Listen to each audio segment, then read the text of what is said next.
Painted, painless learning. આવો એટલે શરૂ કરી જ દેવાનું, ફોન થી કરી દેવાનું. ચલો, દરેક વિદ્યાર્થીનો અવાજ આવે છે ઓનલાઈન માં? ઓકે નો મેસેજ આપી દેજો. ઈ મારી જેવો લાગે. ચલો, આપણે લાસ્ટમાં ક્યાં પગ્યા હતા? પગ્યા હતા ને નાણાં ઓનલાઈન વ્યવહાર. હા, પગ્યા આપણે ઓનલાઈન વ્યવહારો. અલે ભાઈ બેઠ ને ફટાફટ. ઓકે, તો આપણે લાસ્ટમાં ઈ કોમર્સ જોતા હતા, બરાબર ને? કોને કહેવાય ઈ કોમર્સ? બોલો ફટાફટ.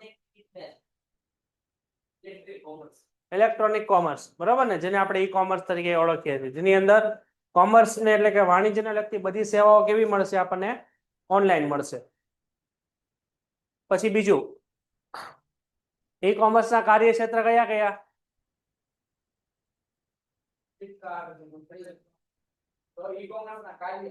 કાર્યક્ષેત્ર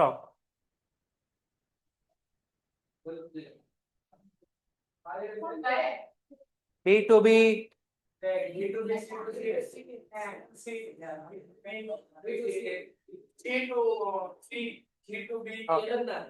હવે આપણે અહીંયા આ મુદ્દો આપ્યો છે આપણને ઓનલાઈન વ્યવહાર, એટલે કે તમે ઓનલાઈન ખરીદી કેમ કરવી. અહીંયા આપણે લખશું કે ભાઈ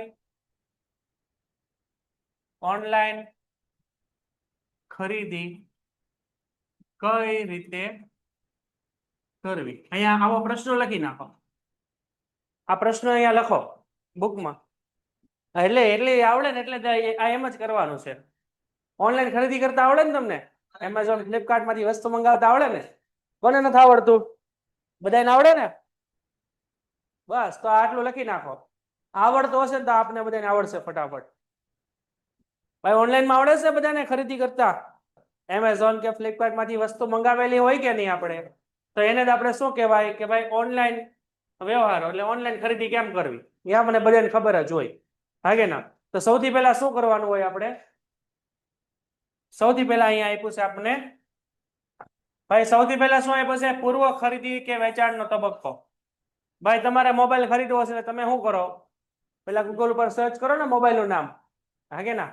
પછી અલગ અલગ એપ્લિકેશનમાં જાઓ, અલગ અલગ વેબસાઇટમાં જાઓ, પછી જ્યાંથી આપણે સસ્તું પડે ત્યાંથી આપણે શું આપીએ? ત્યાંથી આપણે ઓર્ડર આપીએ ને.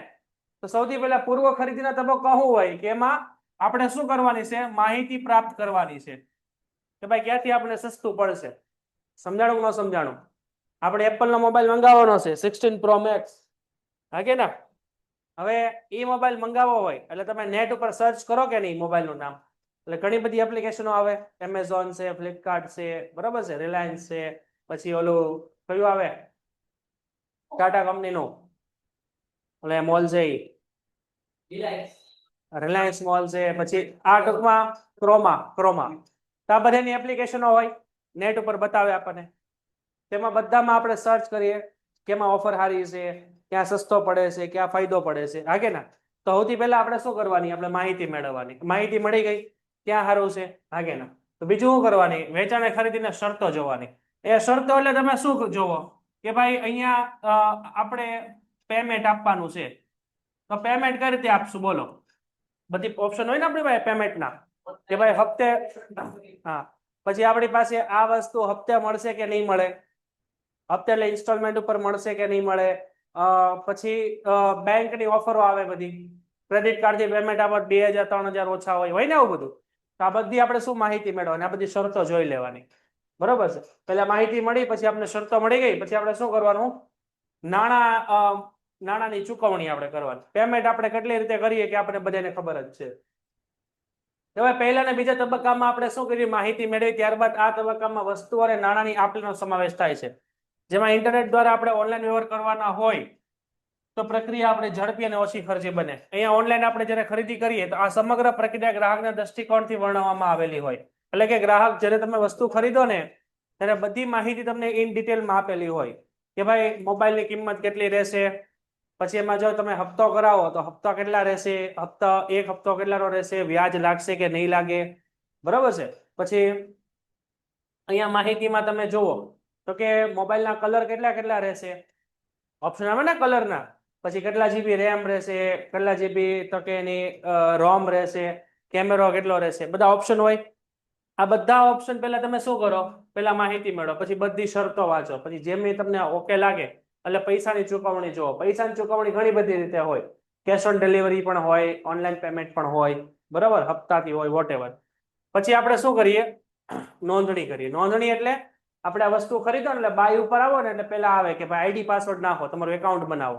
એટલે પહેલા તમારે શું કરવું પડે, એપ્લિકેશનની અંદર તમારું એકાઉન્ટ બનાવવાનું પડે, પ્રોફાઇલ ક્રિએટ કરવી પડે ને, તમારું નામ, મોબાઈલ નંબર, ઈમેલ આઈડી, પછી તમે એક પાસવર્ડ ક્રિએટ કરો, પછી એક ઓટીપી આવે એટલે તમારું પ્રોફાઇલ બની ગઈ.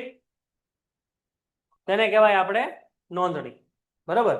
તો આની અંદર ઓનલાઈન વ્યવહારમાં ખરીદી કરતા પહેલા ગ્રાહકે શું કરવું પડે, નોંધણીનું ફોર્મ ભરવું પડે. એટલે કે તમે જ્યારે એપ્લિકેશનની અંદર આવો એટલે પહેલા તમારે રજીસ્ટ્રેશન કરાવવું પડે, બરાબર છે. આવું બધું આપણે ખબર જ હોય. નોંધણી કરવામાં આવે, વેચનારને ત્યાં ઓનલાઈન ખાતું ખોલાવવું પડે. ઓનલાઈન ખાતું એટલે આને આપણે શું કહીએ છીએ, સાઇન અપ. આ વસ્તુ આપણે બધાને ખબર જ હોય, સાઇન અપ કરવું પડે, બરાબર છે. પછી આપણે એને લોગિન કરવાનું હોય. આની અંદર આપણે કઈ કઈ માહિતી આપવાની હોય કે ભાઈ આપણું નામ શું છે, આપણું સરનામું, આપણો ટેલિફોન નંબર જેવી વિગતો. એટલે આની અંદર બીજી વિગતો કઈ આવે, તમારું ઈમેલ આઈડી આ ખાસ જોવે, બરાબર ને. આ અંગેના તબક્કા કરવા માટે આપણે શું કરવાનું હોય, પાસવર્ડ પણ આપણે એન્ટર કરવાનો હોય. આ બધું ખબર પડે જ ને, ઓનલાઈન મંગાવેલું જ હોય બધું, એટલે આપણે ખબર પડતી જ હોય. મારી કરતા વધારે ખબર પડતી હશે, હા કે ના. તો ખાતાને લગતી માહિતીમાં આપણે પાસવર્ડથી સુરક્ષિત કરી, જેથી કોઈ વ્યક્તિ આપણો લોગિન કરી શકે નહીં. તો સૌથી પહેલા શું કર્યું, આપણે માહિતી મેળવી, બધા ગૂગલમાંથી સર્ચ કરી, પછી આપણે બધી શરતો જોઈ, પછી આપણે આપણી શું કરાવવાની છે, અહીંયા પેમેન્ટ જોઈ લેવાનું, પછી આપણે નોંધણી કરાવવાની. એકચ્યુઅલમાં આ મુદ્દો છે ને, આ મુદ્દો અહીંયા આવવો જોઈએ, બરાબર ને. કે પહેલા તમે માહિતી મેળવો, પછી શરતો જોઈ લો, પછી તમારે નોંધણી કરો, પછી પેમેન્ટના ઓપ્શન આવે. પણ હાલે સમજવા માટે પછી આપણે શું આપીએ, ઓર્ડર આપીએ, બરાબર ને. અહીંયા આપણે શું આપીએ, ઓર્ડર આપીએ. અહીંયા આપણે ઓર્ડર આપીએ. તમે ઓર્ડર ક્યારે આપો, જ્યારે વસ્તુ તમને યોગ્ય લાગી હોય ત્યારે. તમને એનો પૈસા યોગ્ય લાગ્યા, વસ્તુની ક્વોલિટી છે, તમે કસ્ટમરના રિવ્યુ જોયા હોય, તમને બધું ઓકે આવ્યું હોય, તો આપણે શું કરીએ, અહીંયા ઓર્ડર આપણે પ્લેસ કરીએ, પ્લેસ ઓર્ડર. ઓનલાઈન ખરીદી કરતી વખતે વિવિધ વસ્તુની પસંદગી કરીને શોપિંગ કાર્ટમાં, શોપિંગ કાર્ટ એટલે સમજો છો તમે, આવો શોપિંગ કાર્ટ એટલે તમે જોવો છો આવો શબ્દ આપ્યો હોય, જો એડ ટુ કાર્ટ, આવો ઓપ્શન આવે બાય નાવ ની બાજુમાં, ખબર છે તમને. એડ ટુ કાર્ટ આવે. એડ ટુ કાર્ટ એટલે કે આપણે ટ્રોલી દોરેલી હોય એમાં એ વસ્તુ વહી જાય, બરાબર. એટલે આનો ઉપયોગ ક્યારે થાય, જ્યારે આપણે 3-4 વસ્તુ એક હારે ખરીદવાની થાય ત્યારે. પછી તમે એક હારે પ્લેસ કરી શકો ઓર્ડર. આ આપણને ખબર જ છે. શોપિંગ કાર્ટ એ ઓનલાઈન ખરીદી કરતી વખતે ગ્રાહક દ્વારા પસંદ કરેલ વસ્તુઓની યાદી છે. આ એક પ્રકારની આપણે શું હોય, યાદી. પછી આપણે એને એક હારે ઓર્ડર આપતા. આ શોપિંગ કાર્ટમાં ખરીદી વખતે તૈયાર કર્યા પછી આગળના વિકલ્પો જોઈએ, નાણાંની ચૂકવણી આપણે કરવાની. તો નાણાંની ચૂકવણી આપણે કેટલી રીતે હોય, તો સૌથી પહેલા આપણી પાસે શું હોય, કેશ ઓન ડિલિવરી, જેને આપણે શું કહેવાય છે, COD. એ ખબર જ છે આપણને. પછી ચેક દ્વારા પણ પેમેન્ટ કરી શકો, નેટ બેન્કિંગ દ્વારા transfer, credit card, debit card, digital cash. Digital cash એટલે આપણે અહીંયા તમે જોતા હોય કે તમે ગૂગલ પે દ્વારા પણ પેમેન્ટ કરી શકો, ઓપ્શન આવે ને એમાં ગૂગલ પે. તા આપણને બધાને ખબર જ છે.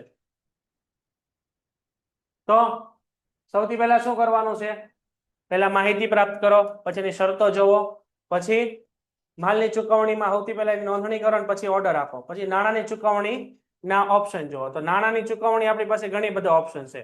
સૌથી પહેલા ઓપ્શન કયો છે, cash on delivery. Cash on delivery એટલે શું થાય, બોલો. તમારો સામાન તમારા ઘરે આવે પછી જ તમારે એના પૈસા આપવાના, ત્યાં સુધી પૈસા આપવાના નહીં, બરાબર. તમારી પાસે આવી જાય તો એને કેશ ઓન ડિલિવરી કહેવાય. નાણાં ચૂકવવાની આ રીતમાં ગ્રાહકે ખરીદેલ વસ્તુ મંગાવે, સરનામે મળે ત્યારે પૈસા ચૂકવવાના હોય. પછી ચેક બધાય જોયેલો જ છે. ચેક કેટલા પ્રકારનો આવે, 2. કયા? પેન્ટેડ એપ્લિકેશન ધોરણ 6 થી 12ના વિદ્યાર્થીઓ માટે અપડેટ થઈ ચૂકી છે. આ એપ્લિકેશનમાં શું છે, બધા જ વિષયના વિડીયોઝ છે, ગુજરાતની બેસ્ટ ફેકલ્ટી દ્વારા લાઈવ લેક્ચર્સ છે, IMP પ્રશ્ન છે, ટેસ્ટ સિરીઝ છે અને ગુજરાતના તમામ વિદ્યાર્થીઓ સાથે તમે તમારી કમ્પેરિઝન કરી શકો છો. ગેમિફિકેશન છે અને બીજું ઘણું બધું. તો તમે એપ્લિકેશન ડાઉનલોડ ન કરી હોય તો ડિસ્ક્રિપ્શનમાં લિંક આપી છે. હમણાં જ પ્લે સ્ટોર ઉપર જાઓ અને એપ્લિકેશન ડાઉનલોડ કરો. ઘરે બેઠીને સરસ મજાનું ગુજરાતની જોરદાર ફેકલ્ટી સાથે ભણો, સારા માર્ક્સે પાસ થાઓ. એક બેરર ચેક અને બીજો આગળ ભણાવ્યું હતું ને મેં, હા, એને ક્રોસ ચેક કહેવાય. કેટલા પ્રકારના ચેક હોય? બે, બેરર ચેક અને ક્રોસ ચેક. અત્યારના સમયમાં ઓનલાઈન પેમેન્ટમાં ચેક નથી હાલતો હો ને, પેલા હાલતો. કારણ કે બધા શું કરે, લાખ રૂપિયાની વસ્તુ મંગાવે ચેક લખી દે, ચેક પછી બાઉન્સ થાય. હાકે ના, પછી બધા ધડીકા લીધા કરે. એટલે ઓલા તો ખાલી કાગળ જ લખવાનો છે. અત્યારના સમયમાં ચેક નો ઓપ્શન આવતો નથી. હું તને 2 લાખ રૂપિયાનો ચેક લખું, બરાબર છે? મેં 2 લાખ રૂપિયાની વસ્તુ લીધી, તો 2 લાખનો ચેક લખો. હોય તો એ 2 લાખનો ચેક તારા ખાતામાં જમા કરવા તો જાને, ત્યારે મારા ખાતામાં ખાલી 10 રૂપિયા પડ્યા હોય. હા, એ ચેક બાઉન્સ થયો એટલે મેં તારી યારે શું કર્યો? ફ્રોડ કર્યો, એટલે મને જેલ થાય. સમજો? તો ચેક બાઉન્સ થાય એક પ્રકારનો ક્રાઇમ છે, એક પ્રકારનો ગુનો છે, એટલે એક પ્રકારનો ફ્રોડ થયો કહેવાય. સ્ટોપ પેમેન્ટ એટલે હા, આપણે મારે આને 2 લાખ રૂપિયા દેવાના છે, બરાબર? મેં એને ચેક લખી દીધો. હવે હું મારી બેંકમાં જઈને એ ચેક કેન્સલ કરાવી નાખું તો હાલે, તો સ્ટોપ પેમેન્ટ કરાવી નાખું તો એ બાઉન્સ નહીં, એ ચેક એના ખાતામાં જમા જ નહીં થાય. એ બેંક વાળો એના ખાતામાં એન્ટર કરવા જશે ને ત્યાં દેખાડશે કે this cheque is a stop by the authorised person. એટલે આપણે એને ચેક કેન્સલ કરાવી દીધો, એટલે ચેક જ કેન્સલ થઈ જાય, તો એનામાં બાઉન્સ નો ઓપ્શન નહીં આવે. હાલે ને? આપણે કોઈ પણ વસ્તુ ખરીદી, દાખલા તરીકે મેં તારી પાસે 2 લાખની વસ્તુ ખરીદી, મેં તને 2 લાખનો ચેક દીધો, પછી હું બેંકમાં જઈને હું કેન્સલ કરાવ્યો કે આ ચેક કેન્સલ કરી દો, એમ જ છે ને? તો એનો મિનિંગ શું થયો? મેં તારી હારે ફ્રોડ કર્યો. સમજાણું કે નહીં? તો પણ મને જેલ થાય. બેંક વાળા જ કેસ કરે આપણી ઉપર, ઓલો કરે ની પેલા તો બેંક વાળા કરે, તરત જેલ થાય, તરત ગાડી આવે આપણા કરે, તરત ઉપાડી જાય.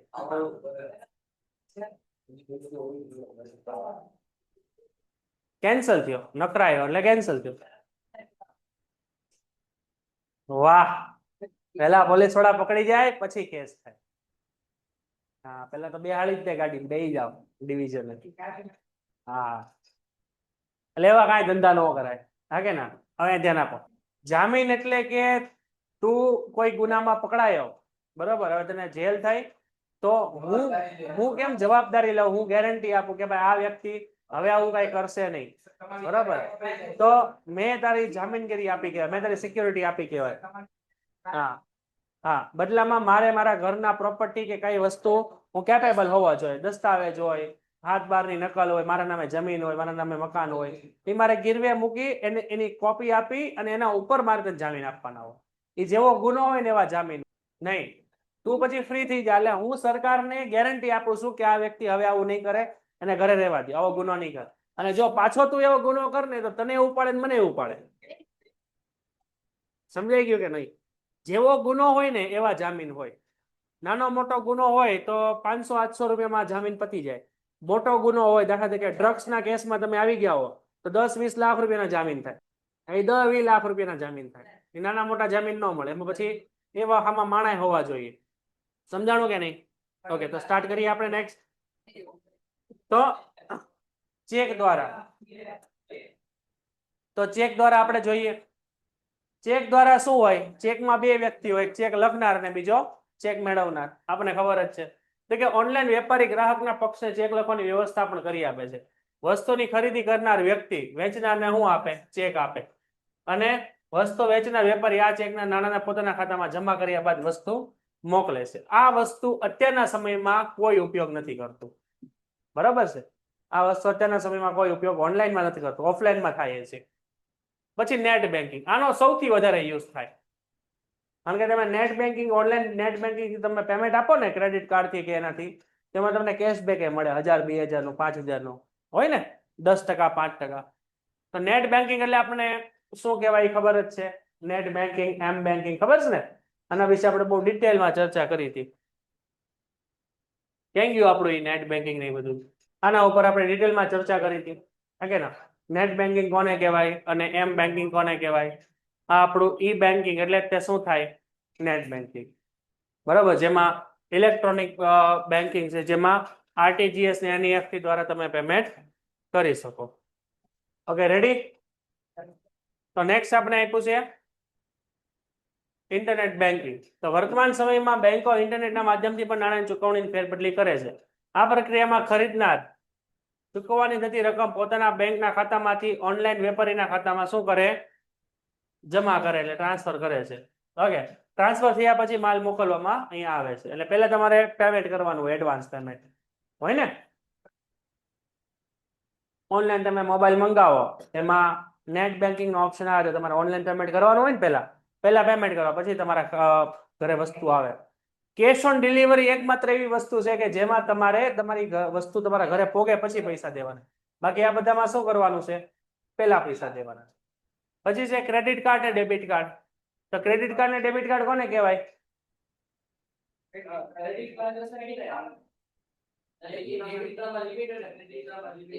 આની ચર્ચા કરી હતી આપણે ઓકે ક્રેડિટ કાર્ડ અને ડેબિટ કાર્ડ કેટલા આંકડાનો નંબર હોય એમાં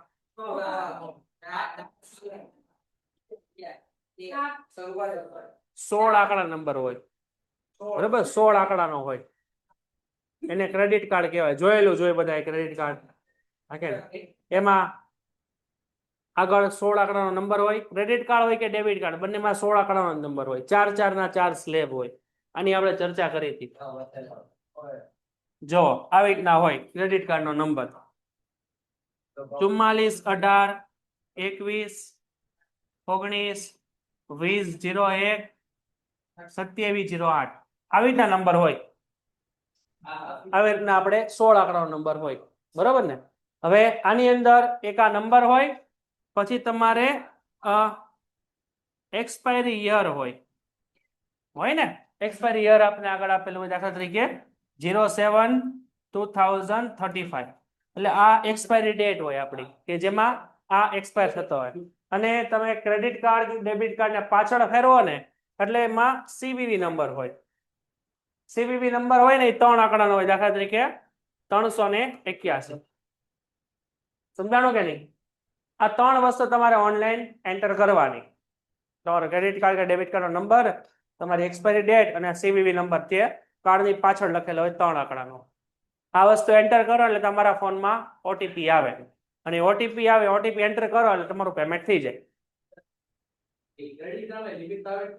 હા ક્રેડિટ કાર્ડ અને ડેબિટ કાર્ડ વચ્ચે શું ફરક છે એ આપણે ચર્ચા કરી હતી કે ડેબિટ કાર્ડમાં શું હોય કે ભાઈ તમારા ખાતામાં જેટલા પૈસા હોય એટલાનું જ તમે પેમેન્ટ કરી શકો મારા ખાતામાં 25,000 છે તો વધુમાં વધુ કેટલા રૂપિયાનો ઓર્ડર આપી શકો 25,000 નો મારો ઓર્ડર છે ને એ 25,002 રૂપિયાનો છે તો ઓર્ડર થશે નહીં થાય તેનો મિનિંગ શું છે કે ભાઈ મારી પાસે જે પણ પૈસા છે એટલી લિમિટમાં જ તે હું પેમેન્ટ કરી શકીશ એ આપણું છે ડેબિટ કાર્ડ ક્રેડિટ કાર્ડમાં શું હોય કે ભાઈ તમને એક લિમિટ આપેલી હોય કે ભાઈ તમારી પાસે જેટલા પૈસા છે એની કરતા વધુ પૈસા દાખલા તરીકે મને તો કે 30,000 રૂપિયાની લિમિટ આપેલી છે તો મારી પાસે 15,000 રૂપિયા છે તો 15,000 પ્લસ 30,000 વધારાના એટલે હું 45,000 રૂપિયાનું પેમેન્ટ કરી શકું વધુમાં વધુ એ લિમિટ તમે જેટલા ક્રેડિટ કાર્ડના ટ્રાન્ઝેક્શન કરતા રહ્યો બરોબર એ એટલી પ્રમાણે એના ટ્રાન્ઝેક્શન કરો એટલે લિમિટ શું થાય વધતી જાય બરાબર છે સ્ટાર્ટિંગમાં તમને 30,000 ની લિમિટ આપે બેંક પછી તમે જેટલા વ્યવહાર કરો જેટલા ટ્રાન્ઝેક્શન કરો એ પ્રમાણે એની લિમિટ વધે તમારા વ્યવહાર પ્રમાણે પછી બેંક વધારે રેડી છે આ બધું આપણને ખબર જ છે ક્રેડિટ કાર્ડમાં આપે હવે આ પ્રકારના કાર્ડને આપણે પ્લાસ્ટિક નાણું કહેવાય અહીંયા અંડરલાઈન કરો અને અહીંયા સ્ટાર કરો અને લખો ધોરણ 12 આ ધોરણ 12 માં આવશે નાણાંના પ્રકાર આ ધોરણ 12 માં આવશે આપણે અહીંયા લખી દઉં છું ધોરણ 12 ચેપ્ટર 3 ઇકોનોમિક્સ ઇકોનોમિક્સમાં આવશે આ હાલને ભાઈ ઇકોનોમિક્સ છે ધોરણ 12 એનું નામ છે નાણું અને ફુગાવો હા લખવાનું તમારે આ આ જે પ્લાસ્ટિક નાણું તમને આપ્યું છે ને આ મુદ્દો પ્લાસ્ટિક નાણું એટલે નાણાંના પ્રકાર તમારે 12મા ધોરણની ઇકોનોમિક્સમાં ચેપ્ટર નંબર 3 નું નામ છે નાણું અને ફુગાવો એમાં નાણાંના પ્રકારોના મુદ્દામાં આવશે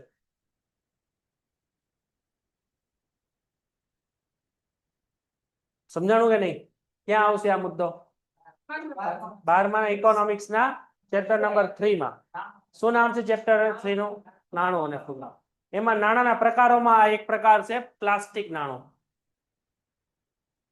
રેડી છે તો પ્લાસ્ટિક નાણું એટલે શું થશે ક્રેડિટ કાર્ડ ને ડેબિટ કાર્ડ પ્લાસ્ટિક નું જોઈ ને કાગળ એ પ્લાસ્ટિક નાણું કહેવાય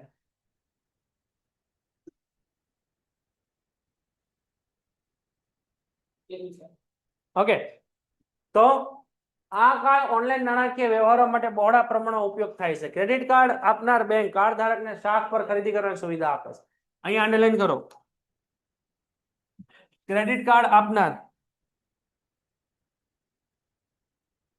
ક્રેડિટ કાર્ડ આપનાર બેંક ગ્રાહકને શાખ પર ખરીદવાની સુવિધા આપે છે શાખ એટલે તમારું ક્રેડિટ બરાબર અહીંયા આપણી પાસે જે શબ્દ છે શાખ અને શાખ એટલે શું થશે આપણી ક્રેડિટ શાખ એટલે હા અહીંયા અંડરલાઈન કરવાનું છે શાખ એટલે તમારી ક્રેડિટ કાર્ડ ધારકને ઓનલાઈન વેપારીએ ચૂકવવાની રકમ સંબંધિત બેંક ચૂકવણી કરી આપે એટલે આપણા વતી કોણ પૈસા ચૂકવશે અહીંયા બેંક ચૂકવશે ક્રેડિટ કાર્ડમાં પછી નિર્ધારિત સમયમાં અહીંયા નિર્ધારિત સમય લખ્યો છે ને નિર્ધારિત સમયમાં એટલે અહીંયા લખો 45 દિવસ નિર્ધારિત સમય એટલે લખો 45 દિવસ તમારે 45 દિવસની અંદર ક્રેડિટ કાર્ડનું પેમેન્ટ કરવાનું હોય મોટા ભાગની બેંક 45 દિવસનો સમય આપે તમને એટલે દાખલા તરીકે તમે 40,000 ની વસ્તુ મંગાવી ઓનલાઈન ક્રેડિટ કાર્ડથી પેમેન્ટ દીધું એટલે તમારા વતી પૈસા કોણે ચૂકવ્યા છે અહીંયા બેંકે તો બેંકને તમારે 45 દિવસની અંદર આ 40,000 રૂપિયાનું પેમેન્ટ દેવાનું તો તમે 45 દિવસમાં નો આપો એટલે બેંક વ્યાજ ચડાવે અને વ્યાજ બહુ ખતરનાક હોય એનું હપ્તા સિસ્ટમે કરી શકો પરંતુ પેમેન્ટ 45 દિવસમાં કરવાનું હોય હપ્તા સિસ્ટમ કરો તો એ આખી ચેનલ અલગ થઈ જાય પરંતુ હપ્તા ન કરો તો 45 દિવસમાં પેમેન્ટ કરવાનું નકર નહીં કરો ને એટલે એ બહુ ખતરનાક વ્યાજ ચડાવે 5%, 10%, 15% અને મજા આવે સિવિલે ખરાબ પેન્ટેડ એપ્લિકેશન ધોરણ 6 થી 12 ના વિદ્યાર્થીઓ માટે અપડેટ થઈ ચૂકી છે આ એપ્લિકેશનમાં શું છે બધા જ વિષયના વિડીયોઝ છે ગુજરાતની બેસ્ટ ફેકલ્ટી દ્વારા લાઈવ લેક્ચર્સ છે આઈએમપી પ્રશ્ન છે ટેસ્ટ સિરીઝ છે અને ગુજરાતના તમામ વિદ્યાર્થીઓ સાથે તમે તમારી કમ્પેરિઝન કરી શકો છો ગેમિફિકેશન છે અને બીજું ઘણું બધું તો તમે એપ્લિકેશન ડાઉનલોડ ન કરી હોય તો ડિસ્ક્રિપ્શનમાં લિંક આપી છે હમણાં જ પ્લે સ્ટોર ઉપર જાઓ અને એપ્લિકેશન ડાઉનલોડ કરો ઘરે બેઠીને સરસ મજાનું ગુજરાતની જોરદાર ફેકલ્ટી સાથે ભણો સારા માર્ક્સે પાસ થાઓ સમજાય છે ઓકે તો નિર્ધારિત સમયમાં આપણે પેમેન્ટ દેવાનું હોય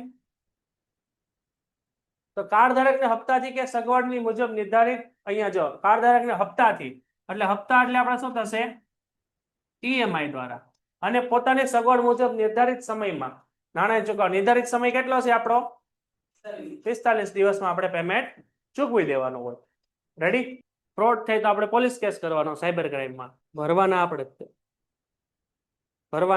એ પછી તમે પોલીસ કેસ કરો ને એ જે સિચ્યુએશન થાય એ પછી અલગ પડે બરાબર છે તો પછી એ પૂછે કે ડેબિટ કાર્ડ દ્વારા જો ક્રેડિટ કાર્ડની આપણે ચર્ચા કરી હવે ડેબિટ કાર્ડમાં શું કહે છે આપણને ડેબિટ કાર્ડ ધારક વ્યક્તિને બેંક ખાતામાં જમા અહીંયા જો બેંક ખાતામાં જમા રકમ જેટલી રકમ જ ઓનલાઈન ખરીદવાની સુવિધા મળે અહીંયા અંડરલાઈન કરો તમારા ખાતામાં જેટલા પૈસા જમા હશે એટલા જ તમે પેમેન્ટ ચૂકવી શકશો ડેબિટ કાર્ડ મારફતે પણ ઓનલાઈન વ્યવહારો થાય છે કે તરત જ બેંક ધારકના ખાતામાંથી જેટલી રકમ ચૂકવાય છે તરત જ તમારા ખાતામાંથી પૈસા માઇનસ થઈ જાય આ બધું મોટા ભાગે આપણને આવડતું જ હોય આવું બધું આપણે જોયેલું જ હોય ઈએમઆઈ નું ફૂલ ફોર્મ શું થાય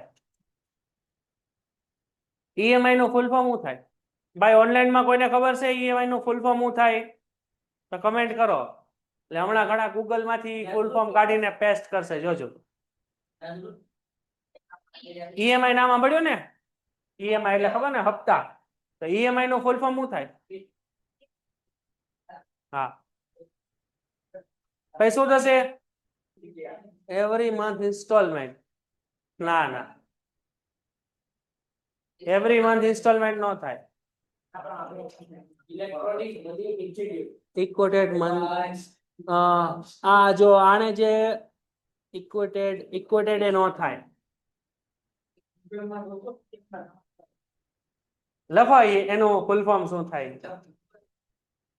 ઇક્વલ મંથલી ઇન્સ્ટોલમેન્ટ થશે એનું ફૂલ ફોર્મ.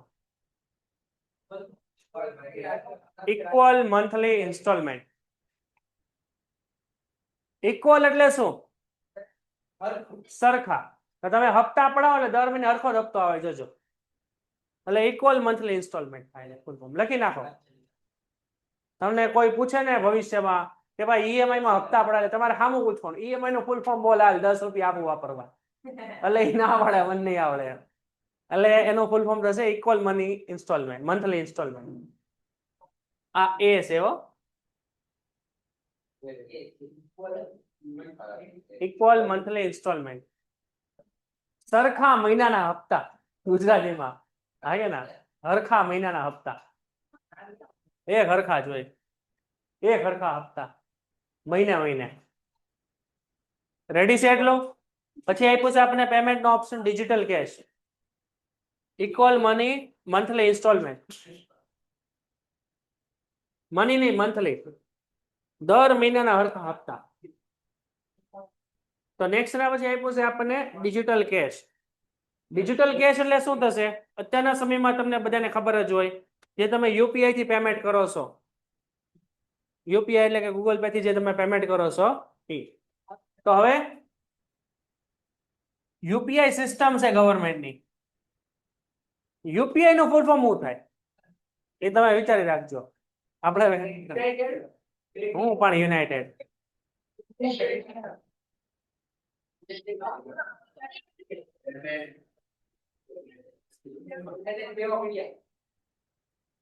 યુપીઆઈ નો ફૂલ ફોર્મ લખી નાખો.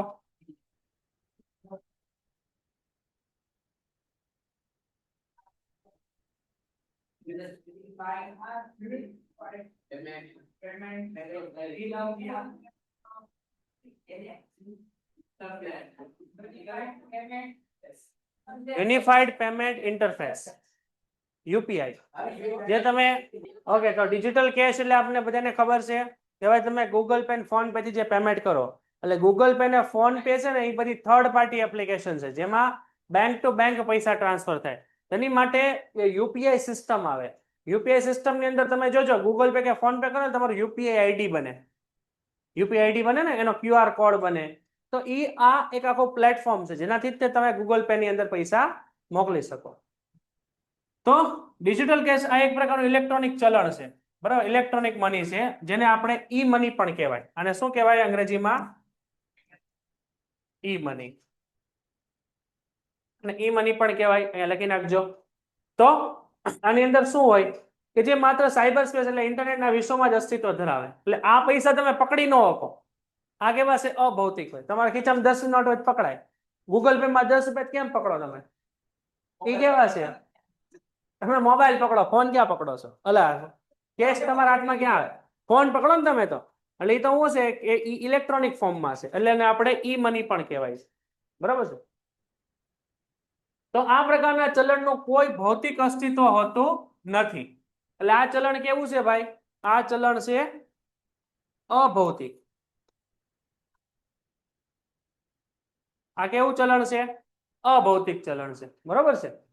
તો આની અંદર આપણે ગ્રાહકને બેંકને જરૂરી મુજબની ડિજિટલ કેશ, જરૂરી મુજબ ડિજિટલ કેશ તેના વાસ્તવિક નાણાં ચૂકવવાના હોય ત્યાં છે, ત્યારબાદ ઈ કેશનું ફોર્મ સંભાળીને બેંક ગ્રાહકને એક વિશિષ્ટ સોફ્ટવેર મોકલે છે જેના મારફતે ગ્રાહક ખાતામાંથી કેશ મેળવી શકે છે. અને ઓનલાઈન ખરીદી માટે આ ડિજિટલ ભંડોળ વાપરી શકાય છે. તો ઓનલાઈન તમે પેમેન્ટ બધા કરો જ છો એટલે આપણને આ બધી વસ્તુની ખબર છે. એટલું જોઈ લો ફટાફટ. નેક્સ્ટ પછી હું આપ્યું છે આપણને વ્યવહારોની સલામતી. પહેલા પેમેન્ટ જોઈ લો, પેમેન્ટમાં ન સમજીને પૂછો. પેમેન્ટ જોઈ લો ફટાફટ, ન સમજીને પૂછો. ચાલો, રેડી છે ઓનલાઈન દરેકને? ઓકે, ચાલો રેડી. નેક્સ્ટ ના પછી આપ્યું છે આપણને સલામતી અને સુરક્ષા. હવે તમે દરેક વ્યક્તિએ ઓનલાઈન જ્યારે પણ વસ્તુ ખરીદી હોય અલે ભાઈ અહીંયા ધ્યાન આપો. તમે દરેક વ્યક્તિએ જ્યારે પણ ઓનલાઈન વસ્તુની ખરીદી કરો ત્યારે તમે તમારી ડિટેલ આપો છો કંપનીને, બરાબર? તમારું નામ, તમારો ફોટો, તમારો ઈમેલ આઈડી, તમારો મોબાઈલ નંબર, બરાબર છે? જ્યારે બી તમે પેમેન્ટ કરો તો ક્રેડિટ કાર્ડ કે ડેબિટ કાર્ડથી પેમેન્ટ કરો એટલે તમારી કાર્ડની ડિટેલ પણ એ કંપનીના સોફ્ટવેરમાં એપ્લિકેશનમાં શું થઈ જતી હોય? સેવ થઈ જતી હોય. એટલે આ બધી ડિટેલ તમારી પર્સનલ ડિટેલ કંપની લઈ લે, બરાબર? જેનાથી ફ્યુચરમાં તમને ફ્રોડ થવાના શક્યતા રહે.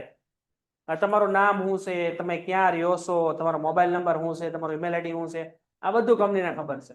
એટલે આનો યુઝ શું કરે કંપની? માર્કેટિંગ આટું કરે. દાખલા તરીકે તમે એકવાર તમારે જોવાનું, તમારે એકવાર એમેઝોન ઉપર સર્ચ કરવાનું, દાખલા તરીકે વોચ, બરાબર? ડિજિટલ વોચ તમારે સર્ચ કરવાનું એમેઝોન ઉપર. એક બે વાર તમે જોશો ડિજિટલ વોચ, પછી તમે યુટ્યુબમાં જાઓ કે ઇન્સ્ટાગ્રામમાં જાઓ, એની જ એડ આવ્યા કરશે. જોજો, એની જ એડ આવ્યા કરે. એનો મિનિંગ શું થાય કે ભાઈ એ લોકો તમારું તમને શેમાં ઇન્ટરેસ્ટ છે, તમે શું વસ્તુનો ઉપયોગ કરો છો, આ બધી વસ્તુઓ ઉપર એનું એઆઈ ટેકનોલોજીનો સોફ્ટવેર હોય ને એ વર્ક કરતો હોય, જેનાથી તમને શું ગમે છે, તમને શું નથી ગમતું, આ બધી વસ્તુની માહિતી મેળવે, જે તમને ફ્યુચરમાં પ્રોબ્લેમ પણ ક્રિએટ કરી શકે.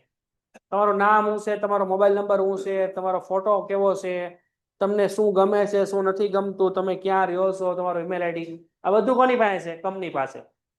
એટલે જ્યારે બી તમે ઓનલાઈન વસ્તુની ખરીદી કરો ને તો બને ત્યાં સુધી તમારી ડિટેલ છે ને બહુ સાચી ન લખવી. ઉદાહરણ તરીકે તમારું નામ છે કે ભાઈ ત્રિવેદી રમેશભાઈ નરેશભાઈ, તો જે આધાર કાર્ડમાં નામ છે, જે લિવિંગ સર્ટિફિકેટમાં નામ છે, એ જ નામથી વસ્તુ નહીં મંગાવવાની. ખાલી રમેશભાઈ લખી નાખો. ત્યાં ક્યાં આપણા બાપાના દીકરા છે કોઈ, સાચું ત્યાં નામ લખવાનું, ઘરે જ આવવાનું છે આપણા. સમજાઈ ગયું? તો જ્યારે બી તમે ઓનલાઈન વસ્તુની ખરીદી કરો એટલે શું કરવાનું? નામ આખું નહીં લખવાનું, ટૂંકમાં લખવાનું. આખું નામ આધાર કાર્ડ પ્રમાણે કોઈથી નહીં લખવાનું.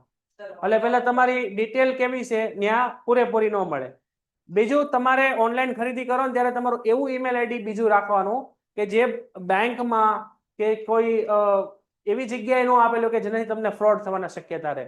તમારો ઈમેલ આઈડી છે નેટ બેન્કિંગ સાથે કનેક્ટેડ છે, બેંકમાં આપેલું છે, આધાર કાર્ડ હારે કનેક્ટેડ છે, પાન કાર્ડ હારે કનેક્ટેડ છે, એવું ઈમેલ આઈડી તમારે કોઈ દિવસ ઓનલાઈન શોપિંગમાં નહીં આપવાનું. તમારે બે ઈમેલ આઈડી રાખવાના. એક ઈમેલ આઈડી કેવું રાખવાનું? ખોટું, જેનો કાંઈ ઉપયોગ જ ના હોય, આ ડમી રાખાય, જેને ત્યાં તમે આપી શકો, બરાબર છે? નગર શું થાય, તમે તમારું ઓરિજિનલ ઈમેલ આઈડી આપો ને એટલે એને ખબર પડી જાય કે આ તમારું ઓરિજિનલ ઈમેલ આઈડી છે, જે બેંક સાથે પણ કનેક્ટેડ છે. પછી તમને એકલા ઈમેલ જ મોકલ્યા કરે. જોજો તમે, ખોટા ઈમેલ જ આવ્યા કરે. તમારું ઈમેલનું બોક્સ હોય ને ભરાયા કરે, એટલે તમારે ખોટું ઈમેલ આઈડી રાખાય, બરાબર છે? એટલે અમુક વસ્તુની માહિતીની આપણે ચર્ચા કરીએ. અને જ્યારે બી તમે ક્રેડિટ કાર્ડ કે ડેબિટ કાર્ડથી પેમેન્ટ કરો ને એટલે જેવું તમે પેમેન્ટ પેન્ટેડ એપ્લિકેશન ધોરણ 6 થી 12ના વિદ્યાર્થીઓ માટે અપડેટ થઈ ચૂકી છે. આ એપ્લિકેશનમાં શું છે? બધા જ વિષયના વિડીયોઝ છે, ગુજરાતની બેસ્ટ ફેકલ્ટી દ્વારા લાઈવ લેક્ચર્સ છે, આઈએમપી પ્રશ્ન છે, ટેસ્ટ સિરીઝ છે, અને ગુજરાતના તમામ વિદ્યાર્થીઓ સાથે તમે તમારી કમ્પેરિઝન કરી શકો છો. ગેમિફિકેશન છે અને બીજું ઘણું બધું. તો તમે એપ્લિકેશન ડાઉનલોડ ન કરી હોય તો ડિસ્ક્રિપ્શનમાં લિંક આપી છે, હમણાં જ પ્લે સ્ટોર ઉપર જાઓ અને એપ્લિકેશન ડાઉનલોડ કરો. ઘરે બેઠીને સરસ મજાનું ગુજરાતની જોરદાર ફેકલ્ટી સાથે ભણો, સારા માર્ક્સે પાસ થાઓ. ડિટેલ નાખીને ઓકે આપો એટલે ઉપર સેવ નો ઓપ્શન આવે, સેવ ફોર ફ્યુચર યુઝ એવો આપે, તેમાં તમારે નો આપી દેવાનો, જેનાથી કંપની ડેટા સેવ કરે નહીં. તમે ઓકે આપો ને એટલે કંપની તમારા પ્રોફાઇલમાં તમારે ક્રેડિટ કાર્ડની ડિટેલ નાખી દે, તમારો ફ્રોડ થવાની શક્યતા વધુ રહે. એટલે આ બધી તમારે સલામતી રાખ. તો પરંપરાગત નાણાકીય વ્યવહારની તુલનામાં ઓનલાઈન નાણાંમાં ઘણા બધા જોખમો રહેલા છે. પરિણામે વ્યવહાર કરતા વ્યક્તિને આર્થિક પ્રતિષ્ઠા અને મનોવૈજ્ઞાનિક સ્તરે પણ નુકસાન ભોગે. આર્થિક પ્રતિષ્ઠા અને મનોવૈજ્ઞાનિક પણ નુકસાન ભોગે. મનોવૈજ્ઞાનિક એટલે શું? કે ભાઈ તમારો ફોટો છે એ તમે ઓનલાઈન શોપિંગમાં કે ગમે વેબસાઇટ ઉપર આપ્યો, તમારું નામ આપ્યું, તમારું ઈમેલ આઈડી આપ્યું, એ પછી તમને બ્લેકમેલ કરે, તમને હેરાન કરે ફોન કરીને, બરોબર? અથવા એમ કે તમારો ફોટો અમારી પાસે છે ને વોટ એવર. આવા ઘણા બધા પ્રોબ્લેમ પડતા હોય ઓનલાઈન, તમને બધાને ખબર જ છે. આર્થિક પણ તમને નુકસાન જઈ શકે, તમારા ખાતામાંથી પૈસા ઉપાડી લે. નથી આપણે ટીવીમાં જોતા કે ભાઈ ઓટીપી આવે એટલે સીધા પૈસા આખું ખાતું ખાલી કરી નાખે. એ કારણ કે તમે તમારી ડિટેલ આખા ગામમાં આપેલી જ હોય. તો ધ્યાન રાખવું ઓનલાઈન જ્યારે બી ડિટેલ ભરો ત્યારે. તમે ઇન્સ્ટાગ્રામ, ફેસબુક કોઈ પણ એપ્લિકેશનનો પણ યુઝ કરો ને તો બને ત્યાં સુધી ત્યાં તમારી ઓરિજિનલ ડિટેલ ન આપી જાય કે ભાઈ હું અહીંયા રહું છું, કે ભાઈ મને આ વસ્તુ ગમે, આ વસ્તુ ન ગમે, તમારા ફોટા બને ત્યાં સુધી ઓછા અપલોડ કરવા, આમ તો અપલોડ જ ન કરવા, નકર શું થાય, એનો મિસયુઝ થાય, આપણને બધાને ખબર જ છે. તો અહીંયા 3 પ્રકારના આપણને પ્રોબ્લેમ પડે. એક વ્યવહારના જોખમ, પછી એક બીજું માહિતીનો જોખમ, અને ત્રીજું બૌદ્ધિક સંપત્તિ કે ગુપ્ત માહિતીનું જોખમ. અહીંયા ગુપ્ત માહિતી એટલે કે તમારું નામ, તમારા ફોટા બધા ક્યાં આવ્યા જશે? સામેવાળી એપ્લિકેશનમાં, અને એ પછી એના સાયબર ક્રાઇમના લોકો હોય બધાનો ઉપયોગ કરે. વ્યવહારના જોખમ એટલે શું થાય? તમે ઓર્ડર આપ્યો, બરાબર, પછી ઈ ઓર્ડર તમને કદાચ ન પણ મળે, તમારો ઓર્ડર કેન્સલ થઈ જાય, તો બાઉન્સ થઈ જાય, તો તમે ભરેલા પૈસા હોય ઈ જાય. અથવા તમે મોબાઈલ મંગાવ્યો, મોબાઈલનો ઓર્ડર આપ્યો ને, તો તમે ઘરે મોબાઈલ આવ્યો, મોબાઈલનો ડબ્બો ખોલ્યો, તેમાંથી તો હીટ નીકળી. હવે બને કે ન બને? બને. તો એ વસ્તુના જોખમ. સાબુ નીકળે, બરાબર, મોબાઈલની બદલે સાબુ નીકળે, એ સાબુ 25,000 નો હોય, હા કે ના? રેડી છે. તો એ કયા છે? વ્યવહારના જોખમ. પછી માહિતીના જોખમ, તમારી બધી માહિતી તો કે એ લોકો ઉપયોગ કરે. ગુપ્ત માહિતીના જોખમો. બૌદ્ધિક સંપત્તિ. બૌદ્ધિક સંપત્તિ એટલે શું થશે? એને ઇન્ટેલેક્ચ્યુઅલ પ્રોપર્ટી કહેવાય. શું કહેવાય? Intellectual property. બરાબર, જે તમારી માહિતી છે એ સામે સાયબર ક્રાઇમ કરવા વાળા લોકો એનો ઉપયોગ કરીને તમને શું ગમે છે, શું નથી ગમતું, એના ઉપરથી તમને આખા જજ કરે. પછી આપ્યું છે આપણે વ્યવહારના જોખમો સામે સલામતી. તો જ્યારે આપણે સલામતી કરવી હોય તો શું કરવાનું?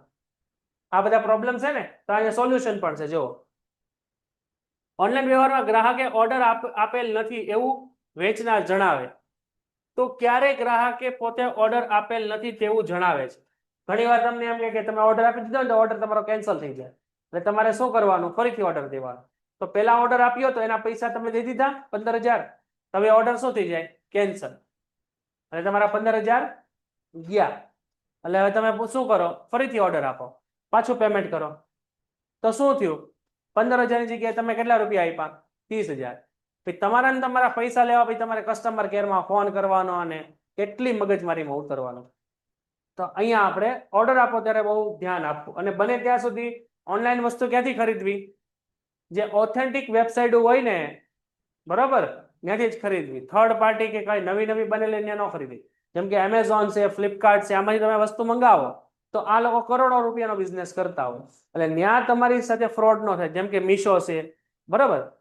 પરંતુ નવી નવી એપ્લિકેશનો ઘણી છે માર્કેટમાં, જોજો, ત્યાં તમે કોઈ નામે ન આવડે ને એ તમને બહુ ડિસ્કાઉન્ટ આપે. એપલનો મોબાઈલ તમને 1,000 રૂપિયામાં આપે. કેટલામાં આપે? 1,000 રૂપિયામાં. 1.5 લાખનો મોબાઈલ તમને કેટલા રૂપિયામાં આપે? 1,000 રૂપિયામાં. પછી એમ કે આ સ્કીમ રમો, આ ડ્રોઈંગ ઓલું કરો, સ્પિન કરો, આખું સ્પિન આવે, સ્પિન કરો, પછી ડિસ્કાઉન્ટ મળે, આ કોડ નાખો એટલે તમને પૈસા મળે. પછી 1,000 રૂપિયા તમારે ઓનલાઈન પે કરવાના, અને તમે પે કરી દો, ભાઈ 1,000માં ફોન આવશે, એટલે પછી પૂરું થઈ ગયું હોય, હા કે ના? એ 1,000 ગયા તમારા. તો એ આવા ફ્રોડ થતા, એટલે ધ્યાન રાખવાનું. આ ઉપરાંત માલ યોગ્ય સ્થળે પહોંચેલ નથી અથવા યોગ્ય ગુણવત્તા વાળો નથી તેવી ફરિયાદ આપણને જોવા મળે છે. આવું આપણે જોતા જોઈએ. આ નિવારવા માટે ખાતાની નોંધણી સમયે યોગ્ય ઓળખ અને સરનામું આપણે ચકાસણી કરવી જોઈએ. એટલે સરનામું યોગ્ય રીતે આપવું જોઈએ, જેનાથી વસ્તુ આપણા સુધી પહોંચે. અને સુવ્યવસ્થિત વેબસાઇટને પરથી જ અહીંયા અંડરલાઈન કરજો, જો આ આપણા મહત્વની વસ્તુ છે. સુસ્થાપિત વેચાણની વેબસાઇટ પરથી જ વસ્તુઓ ખરીદવી, એટલે કે ઓથેન્ટિક જે એપ્લિકેશનો હોય ત્યાંથી જ વસ્તુ ખરીદવી.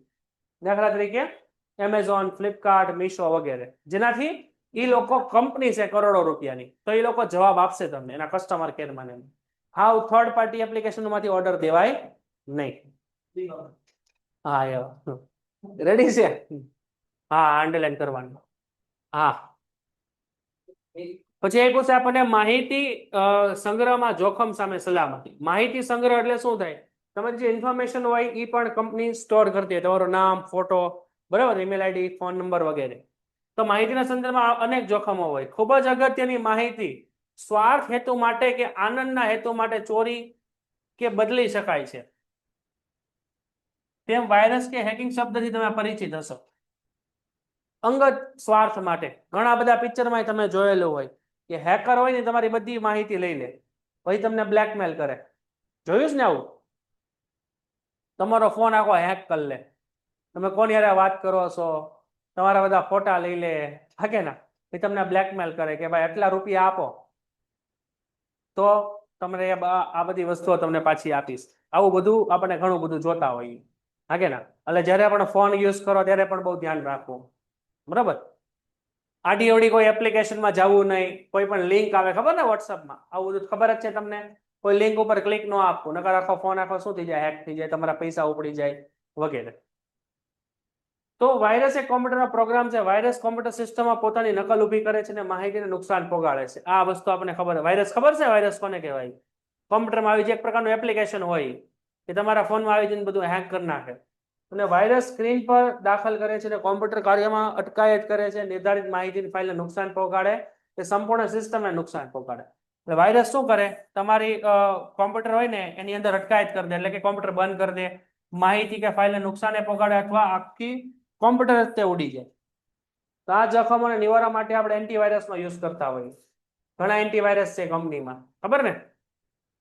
એન્ટીવાયરસ એટલે સમજો ને, ઘણા એન્ટીવાયરસ એ વાયરસ જ હોય પાછા, હા કે ના. આપણે એમ થાય કે આપણે એન્ટીવાયરસનો યુઝ કરીએ અને એને આપણે એન્ટર કરીએ આપણા કોમ્પ્યુટરમાં, એ જ મોટો વાયરસ હોય પાછો, એ જ આપણી બધી માહિતી લઈ લેતો હોય. એટલે એન્ટીવાયરસ પણ બ્રાન્ડેડ કંપનીના જ યુઝ કરવા જોઈએ. ફ્રી એન્ટીવાયરસ કોઈથી યુઝ કરાય નહીં. ઓટીપી આપો એટલે પૂરું, તમારી બધી માહિતી ઓલરેડી એની પાસે હોય જ છે. તમારો બેંક એકાઉન્ટ નંબર, તમારો ક્રેડિટ કાર્ડ નંબર, એને બધું એન્ટર કરી જ દીધું હોય. એમાં ઓકે આપેલા ઓટીપી તો આવે, એટલે તમને એમ કહે કે હું આ બોલું છું, જો તમારા પૈસા મેં મોકલેલા છે કે નંબર આવ્યો છે આપો તો, એટલે તમને કઈ ખબર ન, એટલે નંબર આપો એટલે હું પૂરું થઈ ગયું. સમજાણું? એવા હજારો પ્રકાર છે હેકિંગના ને સાયબર ફ્રોડના. તમારે યુટ્યુબ ઉપર સર્ચ કરવાનો, different type of the cyber hacking, બરાબર? એટલે ઘણું બધું આવશે. નવરા આવું બધું જોયા કરવાનું. પછી આપ્યું છે ગુપ્ત માહિતીની જોખમની સલામતી. જ્યારે પણ તમે ઓનલાઈન વસ્તુ ખરીદો ત્યારે બને ત્યાં સુધી માહિતી કેવી આપવી? ખોટી અથવા પૂરી માહિતી ન આપવી. તમારું નામ આખું નહીં લખવાનું કોઈ દી ઓર્ડર આપો ત્યારે. દાખલા તરીકે તમારું નામ છે રાઠોડ રમેશભાઈ નરેશભાઈ, તો ખાલી રમેશભાઈ લખો ને, આખું નામ આધાર કાર્ડ પ્રમાણે ઓલા લખવાની જરૂર છે. સમજાણું કે ન સમજાણું? ખોટું ઓલા લખવું જોઈએ, નામ આપણું જ રખાય ને. ભાઈ તું રમેશભાઈ ની બદલે એમ કે હું તો મુકેશભાઈ નામ લખું, તો ઓલો કે આ મુકેશભાઈ કોણ? હું. તો લાવો આધાર કાર્ડ જોવા હાટું કે તમે જ મુકેશભાઈ, તું તો રમેશભાઈ છો. નામ કેવું લખાય? અધૂરું લખાય, આખું નહીં લખવાનું. હા મૂકો લખો તો હાલે, મુકેશભાઈ બદલે મૂકો લખો તો હાલે, બરાબર ને? આધાર કાર્ડ પ્રમાણે કોઈથી નામ લખવાનું નહીં. તો ઇન્ટરનેટ એક ખુલ્લો મંચ છે, એમાં એક વખત કોઈ પણ માહિતી મુકાઈ જાય એટલે જાહેર થઈ જાય. તમે સોશિયલ મીડિયા ઉપર તમારો ફોટો મૂકો ને એટલે આખું ગામ જોવે, હા કે ના? તમે તમારી માહિતી એકાઉન્ટ બનાવો એટલે બધા જોવે. એટલે એકવાર માહિતી મુકાઈ જાય ને જાહેર થઈ જાય. ઓનલાઈન વ્યવહાર કરતી વખતે આપની માહિતી જેવી કે આપણે કઈ વસ્તુ છે, આપણો ઈમેલ આઈડી, આપણું સરનામું, આપણો ફોન નંબર, આપણો બેંક એકાઉન્ટ નંબર, પાસવર્ડ, આ પ્રમાણે ધંધાની બધી માહિતી કેવી રાખવી જોઈએ? ગુપ્ત હોવી જોઈએ. આ પ્રકારની માહિતીનો દુરુપયોગ થવાની પૂરેપૂરી શક્યતા છે, પૂરેપૂરી શક્યતા છે. સમયાંતરે ઉપભોક્તા પોતાનો પાસવર્ડ પણ શું કરવો જોઈએ? બદલતા રહેવું જોઈએ. પાસવર્ડ એ ન રખાય, પાસવર્ડ એ 15 મહિના દિવસે બદલતું રહેવાય, જેનાથી પછી આપણને ભૂલાઈ જાય, પણ એવો યાદ રખાય, આપણે યાદ રહીને એવો બનાવી દેવાય. રેડી છે? તો અહીંયા આપણું ઇન્ટરનેટ બેન્કિંગ આખું પૂરું થાય છે. આખું ઇન્ટરનેટ બેન્કિંગ જોઈ લો, ન સમજાઈને પૂછો. ઓનલાઈનમાં કોઈને કઈ ડાઉટ હોય તો પૂછો. ઓકે, તો અહીંયા સુધી આપણે રાખીએ છીએ. ઓકે, નેક્સ્ટ આપણે હવે આઉટસોર્સિંગ જોશું. Painted Painless Learning.